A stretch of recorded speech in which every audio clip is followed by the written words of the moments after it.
গল্পকথন by Kallol চ্যানেলে আপনারা শুনছেন শওকত আলীর লেখা বিখ্যাত উপন্যাস দক্ষিণায়নের দিন। আজ দ্বিতীয় পর্ব। রাখিকে তারপর কয়েকদিন সত্যি সত্যি ইউনিভার্সিটি এলাকায় দেখা গেল। পরিচিত অধ্যাপকদের সঙ্গে দেখা করল। খায়ের সাহেব বললেন, এবার কোনো কলেজে ঢুকে পড়ো, টিচিংয়ে তুমি ভালো করবে, লেখাপড়া নিয়ে থাকাটাই ভালো। নলিনীবাবু কিছুই বলেন না। ঘুরে ফিরে কেবল আব্বার কথা জিজ্ঞেস করলেন। গোপাদির বিয়ে হচ্ছে কলকাতায় কোনো এক বড়লোক ব্যবসায়ীর সঙ্গে, সেই গল্প শোনালেন।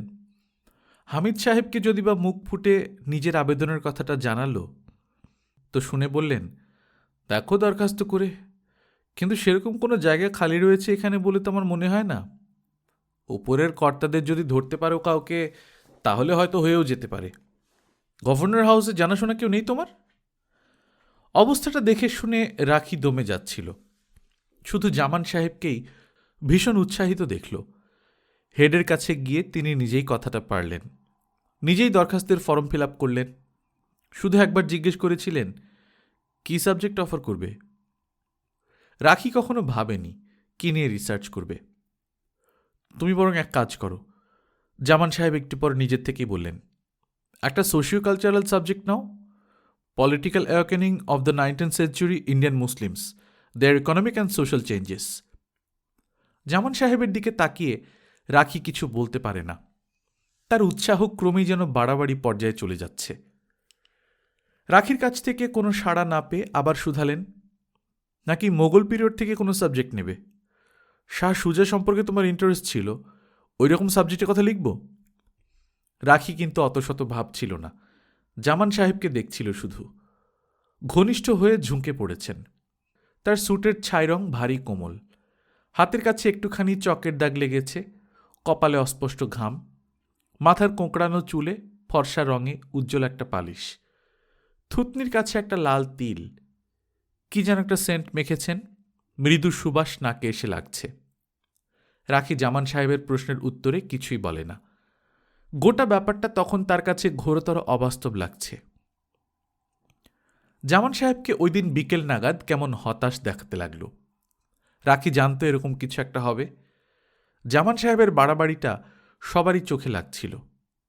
রাখির ব্যাপারে অন্য টিচাররা হঠাৎ যেন কিরকম নিষ্পৃহ হয়ে গেলেন। তার ধারণা ছিল টিচাররা কেউ তাকে সুনজরে না দেখুক, অন্তত খারাপ নজরে কখনো দেখেননি। কিন্তু দেখে গোটা ব্যাপারটাই কেমন গোলমেলে হয়ে যাচ্ছে। জামান সাহেবের অতি উৎসাহেই কিনা কে জানে, সবাই কেমন যেন শীতল ভাব দেখাতে শুরু করেছেন। রাখি, তুমি কিছু চিন্তা করো না। ঘোরাফেরা করে একসময় কেমন যেন জেদি হয়ে উঠলেন জামান সাহেব। বললেন, তোমার ফেলোশিপ হবেই, দেখে নিও, দরকার হলে আমি ভাইস চ্যান্সেলরকে পর্যন্ত ধরব। রাখি শুধু বলল, কেন? কেন মানে? জামান সাহেব একটুখানি হকচকিয়ে গেলেন, তবু বললেন, তুমি একটা ভালো কাজ করতে চাইছো তো ওরা বাধা দেবার কে? আইন দেখাচ্ছেন ওরা, যেন আইন কানুন ওরা নিজেরাই সবসময় মেনে চলেন। রাখি তখন সিঁড়িতে পা দিয়েছে। আমি স্যার চলি। তুমি ডিসহার্টেন্ড হয়ে না প্লিজ, কিছু একটা হবেই। তারপর গেটের কাছে এসে শুধালেন। হ্যাঁ, রাখিকে শুধালেন, কিন্তু গলার স্বর অমন কোমল হয়ে নিচুতে নামল কেন রাখি বুঝতে পারল না। রাখি শুনল, কাল আসছো তো আবার, আগামীকাল? রাখি কি জানে পরের দিন আসবে কিনা, কিন্তু তবু বলল, জি আসব।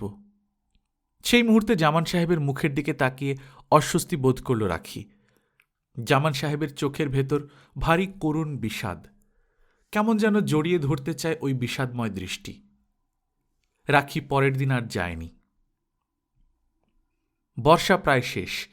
শরৎ পাঁজিতে এসেছে অনেক দিন, কিন্তু আসল চেহারায় দেখা দিয়েছে অল্প কদিন হল। হালকা সাদা মেঘ দেখা যাচ্ছে আকাশে। বাড়ির গেটের কাছে কামিনী গাছে ফুল ফুটতে আরম্ভ করেছে। শিউলি গাছে অসংখ্য কুঁড়ি, দু একদিনের মধ্যে ফুলের মহোৎসব দেখা দেবে। লনের দুপাশে দোপাটি এখন কমে আসছে। একাকী বারান্দায় দাঁড়ালে কেমন ছুটি ছুটি ভাব লাগে। রাখি আজকাল এক একদিন বাইরে বার হয়। হ্যাঁ, একাকী।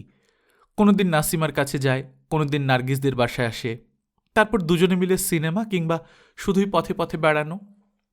নার্গিসের বেশি উৎসাহ। মেয়েটা যেন দিনকে দিন কেমন ক্ষেপে উঠছে। কায়সারের অবস্থা খারাপ করে দিয়েছে। ওর দিকে আরও মনোযোগ দিতে চায় না। এখন সিরাজ, নতুন সিএসপি, সিরাজের সঙ্গে দেখা হলে ভারী মিষ্টি করে হাসে, কথা বলে খুশি খুশি গলায়, রেস্তোরাঁয় বসলে ঘন্টার পর ঘন্টা কাটিয়ে দেয়। অথচ ওই সিরাজের সঙ্গে বছরখানেক আগে কি ব্যবহারটাই না করেছিল। আর এমন ফাজিল হয়েছে নার্গিস আজকাল, একদিন বলল, রাখি, টেবিলের নিচে কোনো ছেলের পা মারিয়ে দিয়েছিস কখনো? রাখি অবাক, কেন?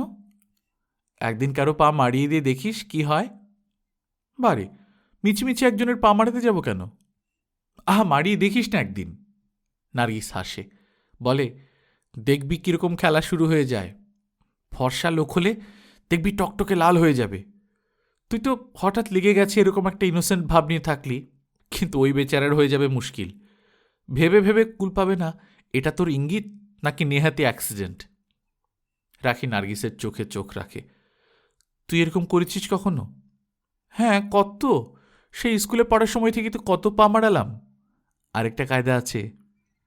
নার্গিস তারপর তার নতুন কায়দা বর্ণনা করে, আর রাখিকে বসে বসে তাই শুনতে হয়। নার্গিস কত যে ভাবে ওইসব। একদিন রাখির বিরক্ত লাগে।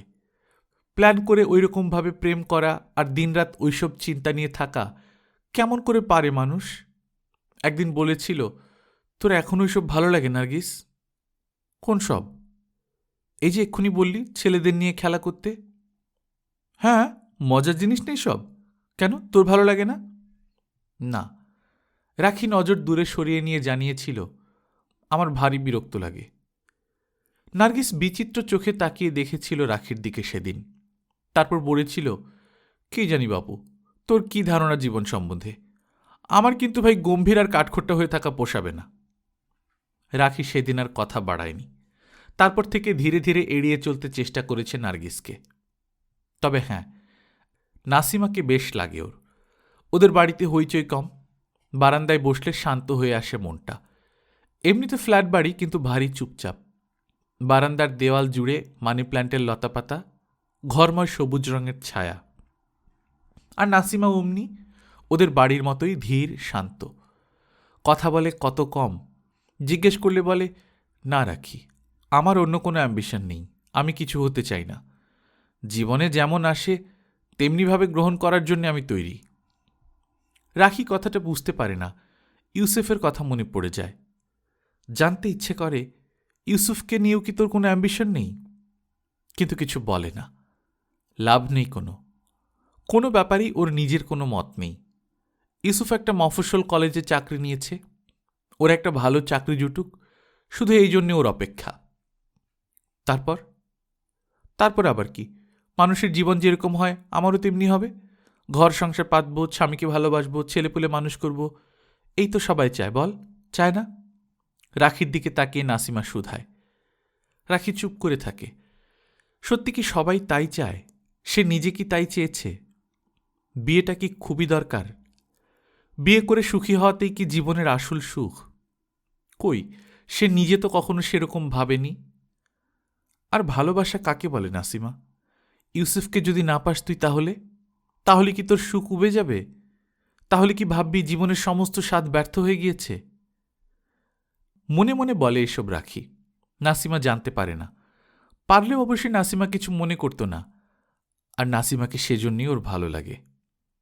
রাখি, একদিন নাসিমা শুধালো, তোর কি হচ্ছে?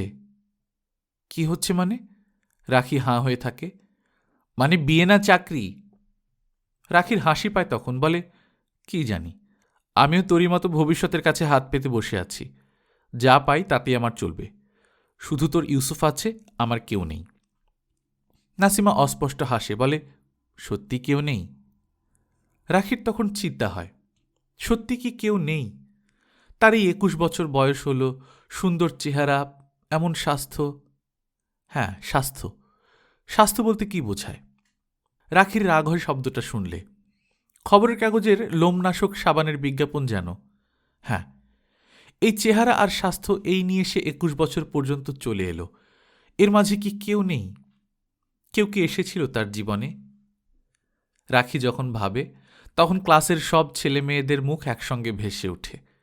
শুধু ইউনিভার্সিটি নয়, স্কুলে পড়ার সময়কার পাড়ার ছেলেরা, কলেজে পড়ার সময়কার যেসব ছেলেরা রাস্তার ধারে দাঁড়িয়ে থাকত, সবার চেহারা একসঙ্গে দেখতে পায়, আর তখন বেদম হাসি পায়। নাসিমা আহত হয়, বলে, থাক ওসব কথা, তোর খালি ঠাট্টা, অন্য কথা বল। রাখিকে কিন্তু নাসিমার কথাটা বেশ ভাবিয়ে তুলল। নাসিমাকে বাসায় পৌঁছে দিয়ে সারা পথ রিকশায় ভাবতে ভাবতে এলো সে। সত্যি তো, কেউ কি তার জীবনে এসেছিল? একবার মনে হয় জামান সাহেবকে। জামান সাহেবকে কি তবে সে ভালোবাসে? পরক্ষণে আরেকটি ছেলের মুখ ভেসে ওঠে। ছেলেটির নাম জানে না, আবু বকর নাকি আবু সাইদ, এরকম একটা নাম হবে। সে ফার্স্ট ইয়ারে তখন। ছেলেটি একদিন নির্জন সিঁড়িতে হাত চেপে ধরে বুকের কাছে টেনে নিতে চেয়েছিল রাখিকে। আর কি যে হয়েছিল সেদিন!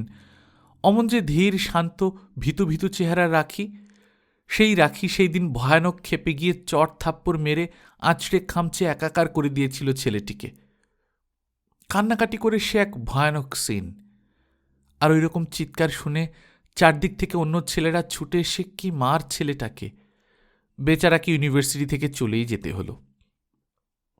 এখন খারাপ লাগে কথাটা ভাবলে, নিজের ওপর রাগ হয়।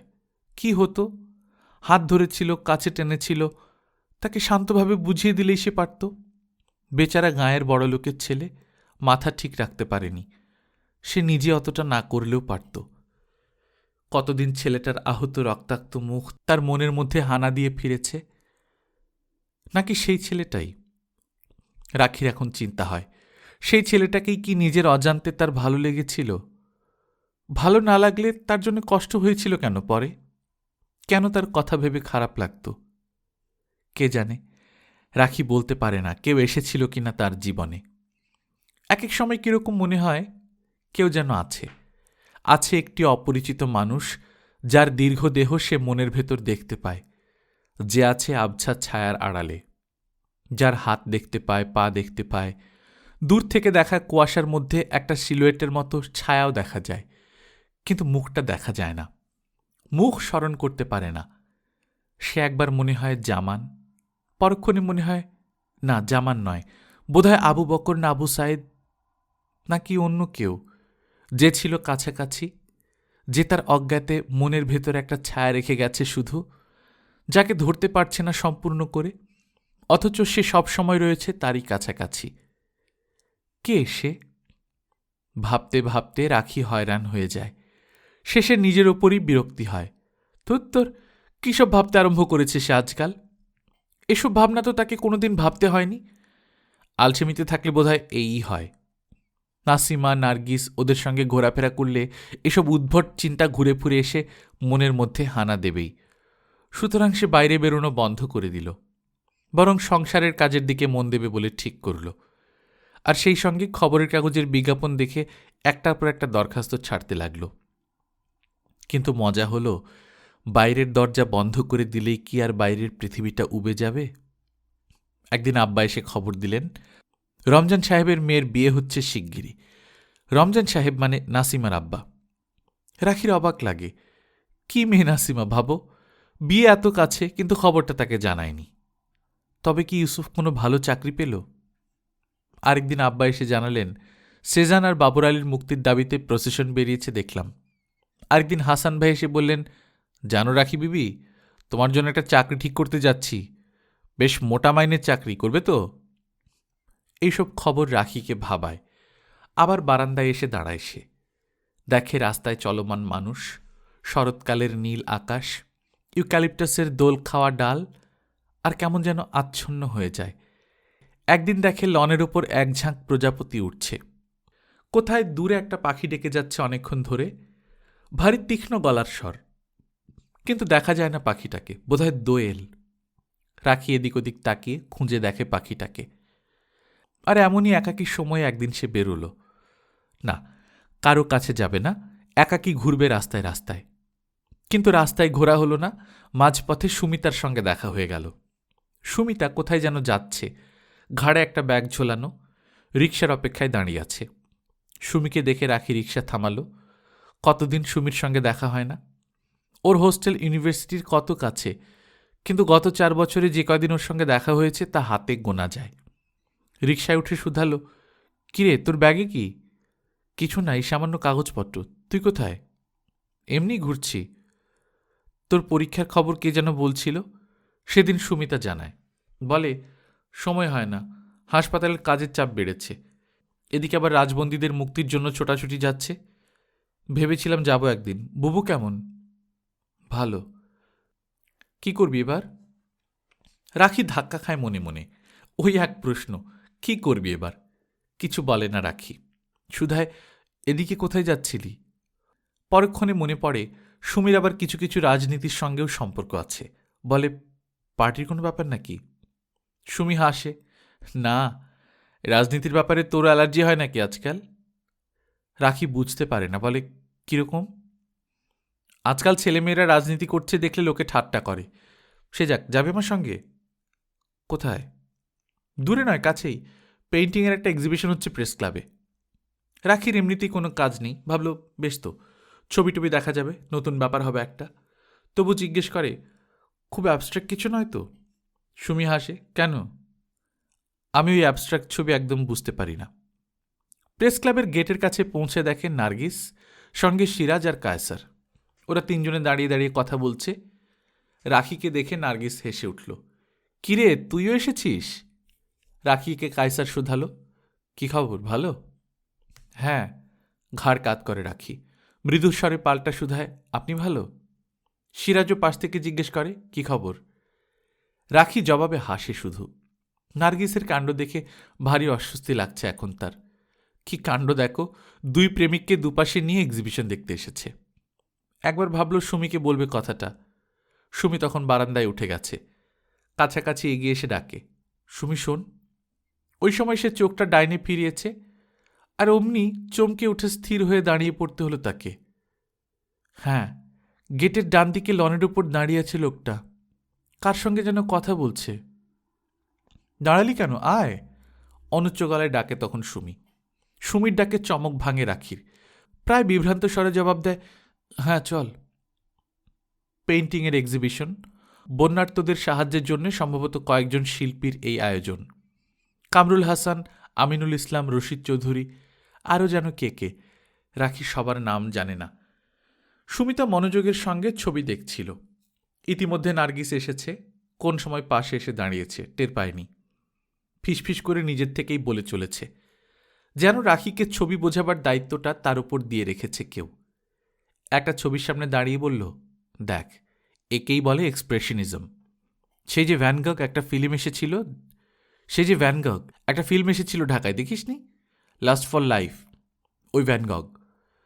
পাগল মতো আর্টিস্ট, নিজের কান কেটে একটা মেয়েকে উপহার দিয়ে এসেছিল। আর ওর বন্ধু ছিল বোধহয়, কি নাম, গগা, সাউথ সি আইল্যান্ডে চলে গেল ছবি আঁকবার জন্যে। ওইখানেই পরে বেচারা মারা পড়ল।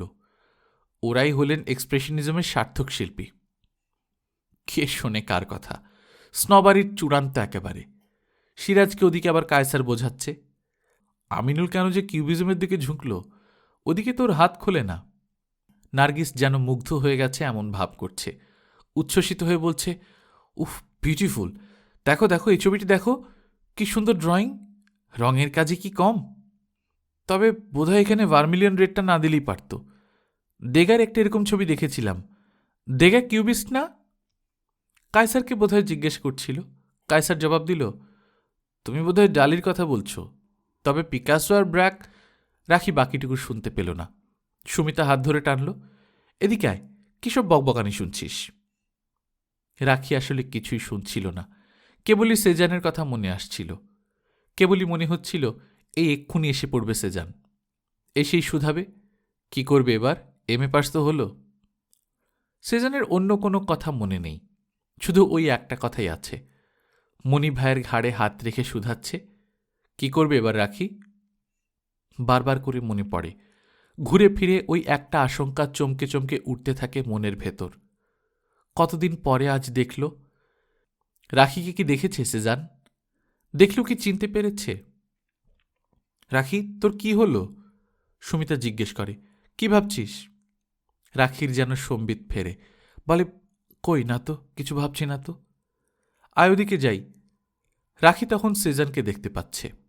সে বারান্দায় আলোর নিচে এসে দাঁড়াল। আগের চাইতে ভালো হয়ে গেছে স্বাস্থ্য, দু চোখের নিচেকার চিরকালের কালো দাগটা মুছে গেছে। সাদা ধবধবে পোশাক, যার সঙ্গে কথা বলছিল সে ডাকে, চলুন বেরোনো যাক। রাখি দেখল সিজান এই ঘরের দিকে নজর রেখে বলছে, তুমি যাও, আমি আরেকজনের জন্য অপেক্ষা করছি, পরে দেখা করো। সিজানের কথা শুনে রাখির জানতে ইচ্ছে করে আর কে আছে এখানে, কার জন্য অপেক্ষা করছে সে। কই, আপনি তো কিছু বললেন না যে? কায়সার এগিয়ে এসে শুধালো। আমি কি বলবো? রাখি মুখ নিচু করে। বাহ, এক্সিবিশন কেমন লাগছে? কোন ছবিটা ভালো লাগলো? রাখি এবার হেসে ফেলল। দেখুন, আর্টের ব্যাপারে আমি কিছুই জানি না। ইতিমধ্যে সুমি এসে দাঁড়িয়েছে পাশে, বলল, নে চল এবার যাওয়া যাক। কেন যে রাখি ভেবে পায় না। বুকের ভেতর কেমন কেমন করে ওঠে বারান্দার দিকে পা বাড়াবার সময়। বারান্দায় পা রেখেছে, ঠিক তক্ষুনি এগিয়ে এলো, এসে একেবারে সামনে দাঁড়ালো। মুখোমুখি দাঁড়িয়ে দুজন। বোধহয় মুহূর্তের জন্যে রাখিকে দেখছে সেজান। রাখি একবার চোখ তুলে তাকিয়ে মুখ নিচু করে নিল। কেবলই মনে হচ্ছিল এই বুঝে জিজ্ঞাসা করবে, রাখি কি করবে এবার? সিজানের গলার স্বর শান্ত, খাদে নামানো। বলল, তোমরা সবাই ভালো ছিলে? কি যে হয়েছে? রাখির গলা দিয়ে স্বর বেরোতে চাইছে না। মাথা নেড়ে কোনো রকমে বলল, হ্যাঁ ছিলাম। খালুজান ভালো? হ্যাঁ। জোর করে নজর তুলল রাখি। এখন কেন এমন লাগছে তার? সেই ইন্টারমিডিয়েট পাশ করার সময় যেমন লেগেছিল। হাসান ভাই কেমন? বুবু? হ্যাঁ সবাই ভালো। আপনি? আমি ভালো। তুমি কেমন ছিলে?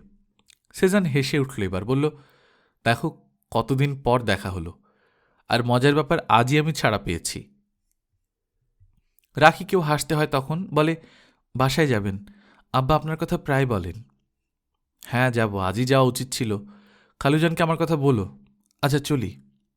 রাখিকে অমনি দাঁড় করিয়ে রেখেই সেজান সুমিতাকে পাশ কাটিয়ে চলে গেল। রাখির মনে হল কেমন যেন হঠাৎই চলে গেল লোকটা। কয়েক মুহূর্তের মধ্যে ওর দীর্ঘ শরীর করবি গাছের আড়াল হল। সুমি ডাকে, আয় চল এবার, আর দাঁড়িয়ে কেন? হ্যাঁ চল। রাখি পা বাড়ায়। হাঁটতে হাঁটতে সুমিতা জিজ্ঞেস করে, কে রে ভদ্রলোক? মণি ভাইয়ের বন্ধু ছিলেন। সুমিতা ঈষৎ বিরক্ত হয়, বলে, ওই পরিচয় আমি চিনব? মণি ভাইয়ের বন্ধু সিজান আহমদ। কি করেন? বড় কঠিন প্রশ্ন। রাখি ডাইনে বাঁয়ে তাকায়। সত্যি তো, কি করে সেজান? রাখি নিজেকেই মনে মনে প্রশ্ন করে, শেষে বলে, না কিছু করেন না। সে কি, কিছুই করেন না ভদ্রলোক? না তা নয়। কি যে বলবে রাখি, শেষে বলতে হলো, রাজনীতি করেন, ওই জেলটেল খাটেন আর কি। সুমি দাঁড়িয়ে পড়ল। তার মানে কি বলছিস তুই? কেন? মানে সেজান আহমদ, যার নামে পোস্টার পড়েছে, যার মুক্তির জন্য দাবি তোলা হয়েছিল, সেই লোক? কি জানি, হবে হয়তো। পোস্টারের খবর আমার জানা নেই। সুমি তখন ভীষণ রেগেছে। আচ্ছা রাখি, এটা কিরকম ভদ্রতা তোর? মানে? রাখি ঠিক বুঝতে পারে না। একপাশে এইভাবে দাঁড় করিয়ে রেখে তুই অতক্ষণ ধরে কথা বললি। ভদ্রতার খাতিরে অন্তত আমার সঙ্গে পরিচয়টা তোর করিয়ে দেওয়া উচিত ছিল। তুই যে আজকাল কি হয়েছিস? প্রেস ক্লাব থেকে বেরিয়েও বেশ কিছুক্ষণ হাঁটে দুজনে। রাত বেশি হয়নি। ভারী সুন্দর জ্যোৎস্না উঠেছে আকাশে। বাতাসে কেমন ঠান্ডা ঠান্ডা ভাব। রাখি একবার আকাশের দিকে চোখ ফেরালো। ঝকঝক করছে তারা। সুমির কৌতূহলের শেষ নেই। বলে, কোথায় থাকেন সিজান সাহেব জানিস? রাখি অপ্রস্তুত হয়, ভাবে, তাই তো, জিজ্ঞেস করা হলো না কোথায় থাকে। সুমিকে মুখের দিকে তাকিয়ে থাকতে দেখে বলল, না জানি না কোথায় থাকে। বাহ, এতদিন পরে জেল থেকে বেরোলো, কোথায় উঠেছে জিজ্ঞেস করবি না? আশ্চর্য মেয়ে তুই বাপু। বাহ, ও কোথায় থাকে সেটা জেনে আমার কি লাভ? লাভ আবার কি? সাধারণ সৌজন্য বলে একটা কথা আছে না? আর অমন করছিলি কেন কথা বলবার সময়? চেনা মানুষের সঙ্গে অমন করে কথা বলে কেউ? মনে হচ্ছিল খুব ভয় পেয়েছিস তুই। রাখি বিব্রত বোধ করে সুমির কথা শুনে। নিজেকে মনে মনে প্রশ্ন করে তখন, তাই তো, অমন করছিলাম কেন আমি? অমন ছেলে মানুষের মতো আড়ষ্ট হয়ে গিয়েছিলাম কেন? ছি ছি। মনের ভেতর বারবার করে নিজেকে বলতে লাগল, অমন ছেলে মানুষের কোনো মানে হয়? কিরে? রিকশায় পাশাপাশি অনেকটা পথ আসবার পর সুমি জিজ্ঞেস করে, চুপ করে আছিস কেন, কি হলো তোর? বা, চুপ করলাম কখন? রাখির ভারী রাগ হয় নিজের উপর। কেন সে চুপ করে আছে? শেষে বলে, সুমি, আজ আর তোর ওখানে যাব না, আমি বরং এবার বাড়ি যাই, রিকশাটা থামা। রাখি সেদিন ঘুমোতে যাবার আগে অনেকক্ষণ জানলার ধারে বসেছিল। বাড়িতে ফিরে আসা অবধি কেবলই মনে হচ্ছিল কি করবে সে। ঘরে শুয়ে বসে থাকা, নইলে এখানে ওখানে একটু আধটু ঘুরে বেড়ানো, এই কি তবে তার জীবন হয়ে দাঁড়ালো? পুরনো কিছুর সঙ্গে সে আর নিজেকে জড়াতে পারছে না, ক্রমেই যেন আলগা হয়ে যাচ্ছে। নাকি সে বদলাচ্ছে? তার শরীর মন জীবনের একটা ধাপ পার হয়ে নতুন আরেক ধাপের দিকে পা বাড়িয়ে দিয়েছে। দু চোখে ঘুমের ভার নেমে আসার আগে তার হঠাৎ মনে হল কারা যেন কথা বলছে কোথায়। কে? সে কান পাতে, কিন্তু না, কানে আসে না তার। তাহলে কি আব্বা কাউকে কিছু বললেন? সারাটা বাড়ি নিঃশব্দ, বারান্দার বাতিটা একাকী জ্বলে যাচ্ছে। নিশ্চয়ই সবাই ঘুমিয়ে পড়েছে এতক্ষণে। হঠাৎ তার মনে হয় শব্দটা বোধহয় বুবুর ঘর থেকে আসছে। বুবু আর হাসান ভাই কি তাহলে ঝগড়া লাগিয়ে দিয়েছে ফের? কথাটা মনে হতেই তার মন তেতো হয়ে ওঠে মুহূর্তের মধ্যে। সারা জীবন কি ওরা ঝগড়া করে কাটাবে? সে বুঝতে পারে না। একসময় নীলবাতি জেলে বিছানায় বালিশ আঁকড়ে ধরে শুয়ে পড়ে সে, বালিশে মুখ ডুবিয়ে রাখে। হ্যাঁ, এখন সে ঘুমোতে চায়, কিন্তু ঘুম আসে না। নানান কথা মনে পড়ে, মায়ের কথা মনে পড়ে, মণি ভাইয়ের কথা মনে পড়ে। তারপর হঠাৎ মনের ভেতর সেজানের মুখটা দেখতে পায় সে। ওই মুহূর্তে হঠাৎ তার গরম বোধ হয়। মনে হয় কেউ যেন তাকে চেপে ধরে রেখেছে। কাপড় জামাগুলো ভীষণ আঁটসাঁট লাগে। উঠে বসে জামা কাপড় আলগা করে, তারপর ফের শোয় সে। জানলার দিকে নজর মেলে রাখে। পর্দা উঠছে জানলার, আর থেকে থেকে দেখা যাচ্ছে মিটিমিটি কয়েকটা তারা। সে তারা দেখতে দেখতে একসময় ঘুমের মধ্যে তলিয়ে যায়। দেখো, আমি নিজের জন্য কখনো কিছু চাইনি, তাই আমার সঞ্চয় নেই। তোমাদের জন্য হয়তো আমি কিছুই রেখে যেতে পারবো না। আজকাল আমার টায়ার্ড লাগে, তাই বলছি, যা করবার ভালো করে চিন্তা ভাবনা করে করো। আর আমার মতামতের কথা যদি বলো, তাহলে এইসব ব্যাপারে আমার কোনো মতামত নেই। আমি পুরনো কালের মানুষ, অনেক পুরনো ভ্যালুজ আমার মনের মধ্যে জেঁকে আছে। আমার মতামত তোমাদের পছন্দ হয়তো হবে না। রাখি সকালের চায়ের টেবিল ছেড়ে উপরে গিয়েছিল টেলিফোন ধরতে। টেলিফোনে নার্গিসের সঙ্গে কিছুক্ষণ কথা বলে নিচে নেমে আসছিল। তখনই শুনল কথাগুলো। আব্বা হাসান ভাইকে বলছেন। বুবু চুপচাপ বসে, হাসান ভাই টেবিলের উপর কনুই রেখে হাতের উপর গাল পেতে শুনছে। রাখি ঘরের ভেতরে নজর পড়ার পর ভেতরে আর ঢুকল না, পর্দা ধরে দাঁড়িয়ে রইল। কিন্তু আমরা আপনার মতামতটাই তো জানতে চাইছি। হাসান ভাই আগ্রহ দেখাতে চেষ্টা করে। না, আমার কোনো মতামত নেই। আব্বার গলায় ঈষৎ বিব্রত ভাব শোনা যায়। কেন? হাসান ভাই মুখ তোলে। ব্যবসা কি খারাপ? খারাপ কি ভালো সেটা তো কথা নয়। আমি তো বললাম তোমাদের এই যুগটাকে আমি ঠিক বুঝতে পারি না। এই যুগটাই তো টাকার যুগ। যেমন করে হোক, যে করেই হোক, টাকা চাই মানুষের। মানুষ টাকা চায় শুধু টাকার জন্যে, কোনো কিছু বিল্ড আপ করার জন্যে নয়। প্রফেশন হিসেবে ব্যবসাকে কেউ নিতে চায় না। কোনো রকম ক্রিয়েটিভ এফোর্ট দেখি না কোথাও, সর্বত্র গোঁজামেল দেওয়ার চেষ্টা। আমার কি মনে হয় জানো? কি? হাসান ভাই যেন বা অলক্ষ্যে হাসে। আসলে একটা ঠিকেদারি সোসাইটি গড়ে উঠছে দেশে। ব্যবসা, ইন্ডাস্ট্রি, চাকরি, সর্বত্রই ওই ঠিকেদারি ভাব। শর্টকাট পথে বড় হবার পাগলামিতে পেয়ে বসেছে সবাইকে। চাকরি ছেড়ে দেওয়াটাকে যদি তুমি নিজের ক্যারিয়ারের জন্য ভালো মনে করো, তাহলে নিশ্চয়ই চাকরি ছেড়ে দেবে। তবে আমার কথা হলো, যা করবে ভেবে চিন্তে করবে। ভবিষ্যতের কথা মানুষ এমনিতেই কিছু বলতে পারে না। সময় কেমন দ্রুত দেখতেই পাচ্ছ। ভবিষ্যতে আরও কি ঘটবে কেউ কিছু জানে না। আমার নিজের ধারণা, মানুষের ইনসিনসিয়ারিটির খেসারত দিতেই হবে। মানুষ এই যে খালি দায় এড়িয়ে সুখের দিকে যেতে চাইছে, এ ভালো নয়। আসলে মানুষকে একটা লক্ষ্য খুঁজে পেতে হয়, একটা ভিত্তির উপর মানুষকে দাঁড়াতে হয়। সে যাই করুক না কেন, ফ্লোটিং রুটলেস অবস্থায় শেষ পর্যন্ত তাকে পতন ডেকে আনবেই। ফ্লোটিং রুটলেস অবস্থা শেষ পর্যন্ত পতন ডেকে আনবেই। একটা পারপাস অফ লাইফ থাকতে হয় কোনো না কোনোভাবে। আব্বা এই সময় উঠে দাঁড়ালেন। উঠে জানলার কাছে দাঁড়িয়ে বাইরে কি যেন দেখলেন। তারপর ফিরে এসে আবার বসলেন। হাসান ভাই বোধহয় উঠবে, বুবুর কাছে চাবি চাইল। বুবু উঠে গেলে রাখি ধীর পায়ে বারান্দার রেলিংয়ে ভর দিয়ে দাঁড়াল। আব্বার কথা তখনও শেষ হয়নি। আমার নিজের জীবন দিয়ে আমি জানি, আমি ওই পারপাস অফ লাইফ খুঁজে পেতে চেষ্টা করেছিলাম, কিন্তু আমার বড্ড দেরি হয়ে গেছে। আমি মিডিয়কর মানুষ, অন্য কিছু নয়। আমার শুধু একটা স্বাদ ছিল, আমি শুধু শান্তি আর সুখ পেতে চেয়েছিলাম জীবনে। গ্লানি যেন না থাকে, অপমান যেন না থাকে, পাপ যেন না থাকে, এইরকম একটা জীবন আমি পেতে চেয়েছিলাম। ভেবেছিলাম ছেলেমেয়েরা পবিত্র হোক, সুখী হোক। কিন্তু ওই যে বললাম, আমার দেরি হয়ে গিয়েছিল। তাছাড়া আমার চিন্তায় ভুলও ছিল। হ্যাঁ, এখন বুঝতে পারি, মানুষের নিজের জীবন শুধু নিজেরই নয়, নিজেকে সে আলাদা করে রাখতে পারে না। এই ভুলের জন্য আমি ফেল করলাম।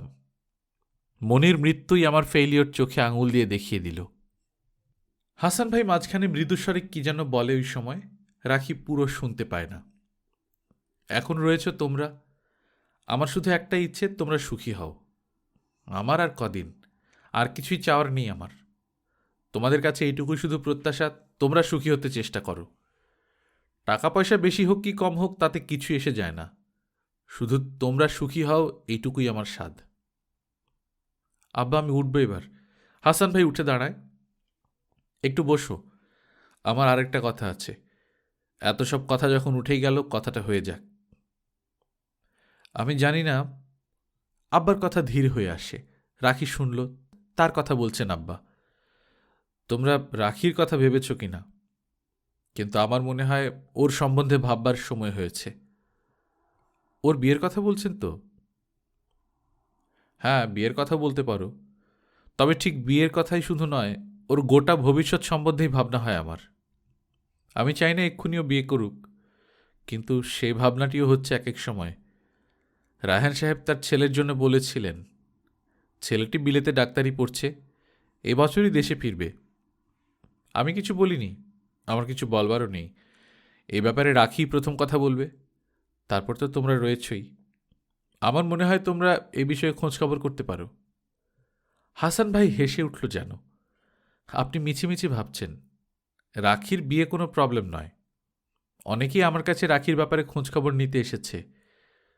প্রত্যেকেই ভালো ভালো বিজনেস এক্সিকিউটিভ, অনেক টাকা পয়সা ওদের। হাসান, আব্বার গলার স্বরে কেমন হতাশা শোনা যায়। তুমি টাকা পয়সার কথা কেন তুলছ? টাকা পয়সা দিয়ে কি হয়? টাকা পয়সা কি আমি কম জোটাতে পারতাম? আমার কলিগদের তো দেখেছ তুমি। টাকা পয়সা নয়, একটা ভালো ভদ্র ছেলে হলেই রাখি সুখী হবে। পেটের ভাত জোটাবার মতো রোজগার কেউ নিজে করতে পারবে না বলো?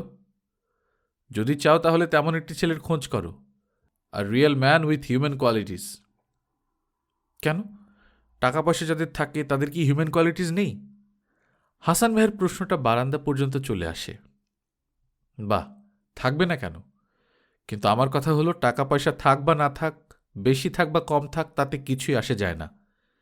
আমি চাই রাখির বিয়ে হোক এমন একটি ছেলের সঙ্গে, যার সঙ্গে ওর টেম্পারমেন্ট খাপ খাবে, যাকে রাখি ভালোবাসতে পারবে। ওই কথার উত্তরে কিছু বলে কিনা বোঝা যায় না। রাখি দেখতে পায় হাসান ভাই উঠে দাঁড়িয়েছে, বলল, আমি এখন চলি, আবার তেমন খোঁজ পেলে আমি আপনাকে জানাবো। হাসান ভাই পর্দা সরিয়ে বেরিয়ে গেলে বুবু চলে গেল রান্নাঘরের দিকে, আর রাখিও ধীর পায়ে চলল নিজের ঘরে। রাশেদ সাহেব জানলার পাশে দাঁড়ালেন। যে কথাটা একটু আগে উচ্চারণ করেছেন, সেটা যেন তার মনের ভেতর থেকে ফুরিয়েও ফুরোচ্ছে না। ওই সঙ্গে আরেকটা কথাও বেরিয়ে এসেছিল, প্রায় বলতে পারেননি। কি বলা যায়? বলা কি যায়? বলতে চাইছিলেন রাখি যেন স্বামীকে ভালোবাসতে পারে ওর মায়ের মতো। বললেন না, বললে নিশ্চয়ই হাসত হাসান। এমনিতেই এত কথা মিছিমিছি বলেছেন। মুখের দিকে তাকালেই তো বোঝা যায়। হাসান কৌতুক বোধ করছিল এতক্ষণ। একটা ওল্ড হ্যাগার্ডের মুখে এই ধরনের কথা কৌতুকের নয় কি? নিজেকে শুধালেন, কি দরকার ছিল এত সব কথা বলার? কেউ তো শোনেনি, এমনকি বুলু পর্যন্ত না। বুলু পর্যন্ত উসখুস করছিল উঠে যাবার জন্য। রাশেদ সাহেবের তখন বুলুর বিয়ের কথা মনে পড়ে। কি তেজ মেয়ের! একদিন কেমন করে জানিয়ে দিল, ওকে আমি ভালোবাসি আব্বা, আপনি অন্য কোথাও আমার বিয়ে দিতে পারেন, কিন্তু তাকে আমি ভালোবাসতে পারব না। ওইটুকু এক ফোঁটা মেয়ের সে কি কথা! কিন্তু সেই বুলু আজ তার কথা শুনে উঠে যাবার জন্য উসখুস করছিল, যেন কত দেখেছে জীবনকে। এমন একটা ভারী কি ভাব বুলুর মুখে লক্ষ্য করেছেন। বুলুও কি বদলেছে তাহলে? রাশেদ সাহেব বুলুর ব্যাপারটা ঠিক বুঝতে পারেন না। চুপচাপ শান্ত মেয়ে, কিন্তু ওই মেয়েই বিয়ের ব্যাপারে তুমুল কাণ্ড করে বসেছিল একদিন। তারপর আবার চুপ, ভয়ানক ধীর আর শান্ত। মনেই হয় না যে বুলুর মতো একজন মানুষ বাড়িতে আছে। বুলু কি হাসানের মতোই নতুন কিছু ভাবছে, নাকি বয়স? বুলুর বয়স হচ্ছে বলে সে হিসেবি হয়ে উঠেছে। বুলুর আবার বয়স! রাশেদ সাহেবের হাসি পায় একটুখানি। ওর জন্মই হলো এই সেদিন। যখন পেটে আসে তখন সালমা বলেছিলেন, তোমার মেয়ে হবে, দেখে নিও। তোমার জন্য আগে মেয়েই দরকার, আমি না থাকলে তোমাকে কে দেখবে? কোথায় যেন? রাশেদ সাহেব স্মৃতির ভেতরে চলে যান। মনে মনে হিসেব করেন, কোন সাল সেটা? 1934 নাকি 36? বোধহয় তখন রংপুরে। হ্যাঁ, মনে পড়েছে তার। রংপুরেই তখন কানুনগো তিনি। নতুন চাকরি নিয়ে সদ্য এসেছেন। বাসা হয়েছে রাধাবল্লভে। দূর দূরান্তে ট্যুর করতে হয়। জমি জমার নকশা, রেকর্ড, পর্চা, দাখিলা, সেটেলমেন্ট, এইসব নিয়ে ভজগট কাজ। সালমা একাকী থাকেন বাসায়। সঙ্গে থাকত ওর বাপের বাড়ি থেকে দেওয়া ঝি মায়মুনার মা। তবু ভয় লাগত সালমার। ট্যুর থেকে ফিরে এসে স্বামী ঘরে ঢুকতে না ঢুকতেই গলা জড়িয়ে ধরে কাঁদতেন। বলতেন, তুমি এই চাকরি ছেড়ে দাও, আমার একলা থাকতে ভীষণ ভয় করে। অসত্য গাছে প্যাঁচা ডাকে সারা রাত, আর বাড়িটাও কেমন ভুতুড়ে। অথচ বয়স হয়েছিল সালমার। 2 বছর আগে যখন বিয়ে করেন তখন সালমা বেশ বয়স্ক মেয়ে। উপরন্তু গেছো মেয়ে বলে বাপের বাড়িতে তার দুর্নাম ছিল। সারা রাত স্বামীর গলা জড়িয়ে ধরে শুয়ে থাকতেন। স্ত্রীর রাশ রাশ চুলে মুখ ঢেকে যেত রাশেদ সাহেবের। সকালবেলা জেগে উঠেও গলা ছাড়তে চাইতেন না। স্বামীর বুকের মধ্যে মুখ লুটিয়ে অস্ফুট স্বরে বলতেন, আমার ঘুম এখনো ভাঙেনি। স্ত্রীর পিঠে হাত বুলিয়ে দিতে হতো রাশেদ সাহেবকে। স্বাস্থ্য ভালো ছিল সালমার। স্ত্রীর শরীর কত রাত তাকে মাতাল করে দিত, কত রাত ঘুমোতেন না দুজনে। আবার তো চলে যাবে ট্যুরে, যদি তোমাকে আমি শেষবেলা দেখতে না পাই, এইসব কথা বলতেন। বলবার সময় পানিতে 2 চোখ ভরে উঠত, আর তখন আরও জোরে গলা জড়িয়ে ধরতেন স্বামীর। সালমার মতো মেয়ে বলেই অমন পারত। ওর পক্ষে তাই স্বাভাবিক ছিল। আজকাল ভাবলে ওই স্বাভাবিকতার কথাটাই বেশি করে মনে হয়। স্বয়ম্বরা মেয়ে সে। সেই 1935-36 ওরকম হওয়া সম্ভব ছিল না। আজকাল যেমন ছেলেমেয়েরা মেলামেশা করে, প্রেম করার সুযোগ পায়, তেমন মেলামেশা কিংবা প্রেম সেই যুগে গ্রামের কোনো সম্ভ্রান্ত পরিবারের ছেলেমেয়েদের মধ্যে হওয়া সম্ভব ছিল না। কিন্তু সালমা ছিল একেবারেই অন্যরকম। পুরনো এইসব স্মৃতি জেগে উঠলে স্মিত হাসি ফোটে রাশেদ সাহেবের মুখে। অতীতের এইসব কথা এখনো তার মন ভরে যায় একেবারে। বহুবার এসব গল্প তিনি ছেলে মেয়েদের কাছে করেছেন। কি ছেলে মানুষই না ছিলেন তখন। সেটা বোধহয় ম্যাট্রিক পাশের বছর। ছোট খালার বাড়িতে গিয়েছেন বেড়াতে, সেই সুদূর উত্তরের বিহারের সীমান্তে। জমিদার মানুষ ছোট খালু যান, ছোট তরফের জমিদার তারা। তার বড় ভাই তখনও বেঁচে, রুগ্ন আর বৃদ্ধ। ওই সময় তাদের সমৃদ্ধিতে ক্ষয়ের টান ধরেছে। একের পর এক জোত মারোয়ারি মহাজনের ঘরে বাঁধা পড়ছে। আস্তাবলের ঘোড়াগুলো একের পর এক মরে যাচ্ছে। একটা হাতি ছিল, সেটা পাগল হয়ে গেল। এমনই সব বিপর্যয় একের পর এক আসছিল। ওই রকম সময়ে তরুণ রাশেদ গিয়েছিলেন সাইদাবাদ এস্টেটের ছোট তরফে। আগে যাননি কখনো। সেবার ছোট খালাকে পৌঁছতে গেলেন। তখন সদ্য ম্যাট্রিক পাশ করেছেন, কারমাইকেল কলেজের ছাত্র। এদিকে আবার আধুনিকও হয়েছেন। পাঞ্জাবি ফুল শার্ট ছেড়ে হাফ শার্ট পরেন। 3 ইঞ্চি চওড়া 5 বকলস লাগানো কোমরওয়ালা জিন্সের ট্রাউজার্স বানিয়েছেন। মিহি ধুতি পরতে অসুবিধা হয় না তখন, ফজরের নামাজ প্রায়ই কাজা হয়ে যায়। ইংরেজি কবিতার বই বালিশের নিচে থাকত। তখনকার দিনের প্রায় নিষিদ্ধ বই ওমর খৈয়ামের সচিত্র ইংরেজি অনুবাদ অতি যত্নে লুকিয়ে রাখতেন। আর ঠিক সেই সময় দেখা হয়ে গেল সালমা বেগমের সঙ্গে। ছোট খালার শাশুড়ি তখনও বেঁচে। বিশাল কায়া মহিলা তখন বয়সের ভারে একেবারে জবুথবু। পুরু কাচের ইরানি চশমা ব্যবহার করেন, গায়ে কাপড় রাখতে পারেন না গরমের জন্য, তাই ঘরের বাইরেও বার হন কম। তাছাড়া বিশাল শরীরটা নিয়ে তার এমনিতেই ঝামেলা। কোথাও গেলে লোহার মোড়া বইবার জন্য একজন দাসী দরকার হয় তার। তখনকার দিনের নিয়মে ওই রকম বাড়ির অন্দরে ঢোকার অধিকার ছিল না কোনো 18-19 বছরের যুবকের। কিন্তু ও বাড়ির অন্তঃপুরে অনেক বাইরের হাওয়া এসে লেগেছে ততদিনে। ছোট খালুজান সেন্ট জেভিয়ার্স কলেজে পড়াশোনা করেছেন। স্কুলে পড়া মেয়ে বউ হয়ে এসেছে বাড়িতে। প্রবাসী, সওগাত, মডার্ন রিভিউ পত্রিকা আসছে বাড়ির ভেতর। আর সেই জন্যই সম্ভবত রাশেদ সাহেবের মতো ঘনিষ্ঠ আত্মীয় স্বজনরা বাড়ির অন্দরে আসতে পারত। বয়স্কা গুরুজন মহিলাদের সঙ্গে দেখাও করতে পারত। বাড়িটাই ছিল অদ্ভুত। রাশেদ সাহেবের শ্বশুরবাড়ির কথা মনে পড়ে। বিরাট এলাকা জুড়ে বাড়ি, একদিকে বাগান, পুকুর, মসজিদ, অন্যদিকে খামার বাড়ি, গোলাঘর, গোয়াল, আস্তাবল। মাঝখানে প্রকাণ্ড উঁচু পাঁচির ঘেরা অন্দরমহল। অন্দরমহলে আবার পাঁচিল তোলা ভাগাভাগি। বাড়ির লোকেরা কিরকম আধা হিন্দি মেশানো অদ্ভুত ভাষায় কথা বলত। বারান্দার দেয়ালে আরবি দোয়া লেখা থাকত। মাঝে মাঝে ফার্সি বয়াত দেখা যেত ঘরের কি বারান্দার দেয়ালে। দুপুর হোক বিকেল হোক, সময়ের হিসেব নেই, পুকুর পাড়ের মসজিদ থেকে কোরআন তেলাওয়াতের শব্দ অবিরাম ভেসে আসত।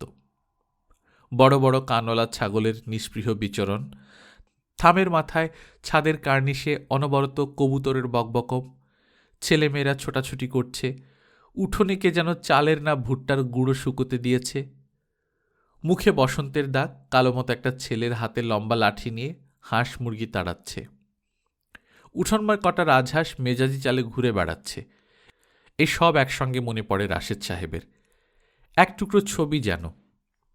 ফুরিয়ে আসা সমৃদ্ধির শেষ অবশেষটুকু তখনও অভিজাত মুসলমানদের ঘরে একটুখানি জিরিয়ে নিচ্ছে।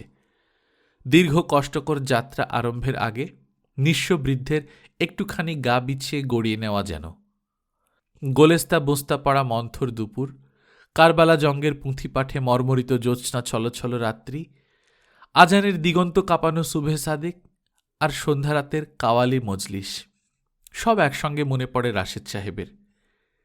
সেই বাড়িতে একদিন ছোট খালার ভাসুরের মেয়েটিকে দেখে ফেললেন। ছোট খালার শাশুড়িকে সবে সালাম করেছেন। ঠিক ওই সময় মেয়েটির আবির্ভাব হামানদিস্তা হাতে নিয়ে। দাদির জন্যে পান ছেঁচে দেওয়ার আয়োজন করেছিল হয়তো। দাদির চোখে কম দেখেন বলেই কিনা কে জানে, ছুটে একেবারে পালিয়ে মুহূর্তের জন্যই আড়াল হল। তারপর আবার চপল চোখের দৃষ্টি মেলে দরজার আড়াল থেকে দেখল। ওই এক পলকের দেখাতেই রাশেদ সাহেবের মোহ লেগেছিল হয়তো। মেয়েটির কৌতূহলী চোখের চপল দৃষ্টি দেখে কিছুটা বিমূঢ় হয়ে পড়েছিলেন। চোখ নামাবার কথা তার মনে হয়নি। আর যতক্ষণ ওই ঘরে ছিলেন ততক্ষণই দেখলেন না, মেয়েটি বারবার করে উঁকি দিয়ে তাকে দেখছে। তারপর দুপুরবেলা বেশ কয়েকবার হাসির শব্দ শুনলেন, যেন বা বেলোয়ারি কাচের ঝাড়ে প্রবল হাওয়ার দোলা লেগেছে। তখন বারান্দায় খেতে বসেছেন আর সবার সঙ্গে। ওই সময় দৃশ্যটা চোখে পড়ল তার। উঠোনের মাঝখানে পাঁচিল ছোঁয়া পেয়ারা গাছের ডালে কে যেন ঢিল ছুঁড়ছে। তারপর আঁকশি এনে একটা ডাঁসা পেয়ারা ছেঁড়ার বিফল চেষ্টা হল। মাঝে মাঝেই উত্তোলিত একজোড়া মেহেদি ছোপানো হাত দেখলেন, আর থেকে থেকেই ওই বেলোয়ারি কাচের আওয়াজের মতো হাসি শুনলেন। একসময় মনে হল পাঁচিলের ওপারের মানুষটা যেন লম্বা হচ্ছে। তারপর চকিতে দেখলেন কোনো কিছুর উপর মানুষটার উঠে দাঁড়ানো এবং সঙ্গে সঙ্গে অস্ফুট চিৎকার করে পড়ে যাওয়া। বারান্দায় বসে খেতে খেতে গোটা প্রক্রিয়াটি লক্ষ্য করছিলেন রাশেদ সাহেব। অনুমানেই বুঝলেন মেয়েটি টাল সামলাতে না পেরে পড়ে গিয়েছে, এবং এই মেয়েটি আর কেউ নয়। এ হলো সেই মেয়ে যার কালো চোখের তারায় সকালবেলা বাইরের আলো ঝিকিমিকি হতে দেখেছেন। ওপারে তখন তীব্র কণ্ঠে গালাগাল বর্ষিত হচ্ছে। ইতিমধ্যে ছোট খালা ছুটে গিয়েছেন ওপারে। কয়েক মিনিট পর ফিরেও এসেছেন। ফিরে এসে বলেন, কি গেছো মেয়েরে বাবা, কটা দিন চুপ করে থাকতে পারে না? এই সম্বন্ধটা যদি ভেঙে যায় তাহলে ও মেয়ের বিয়ে নিয়ে দুঃখ আছে সবার। রাশেদ বুঝলেন মেয়েটির আঘাত গুরুতর, কিন্তু তখনও তার চোখের সামনে ভাসছিল উত্তোলিত সেই মেহেদি ছোপানো দুখানি গোলাপি রঙের হাত, ফর্সা মুখের আদলটুকু এবং কানে বাজছিল সেই খিলখিল হাসির শব্দটা। খালুজান তখন বাসায় নেই। পাঁচিলের ওপারটা ক্রমেই যেন অস্থির হতে লাগল। নারী কণ্ঠের গালাগাল এবং আক্ষেপ যেন বেড়েই চলেছে। বাড়ির পুরুষ চাকরদের দু একজনকে উঠোনে দেখা গেল।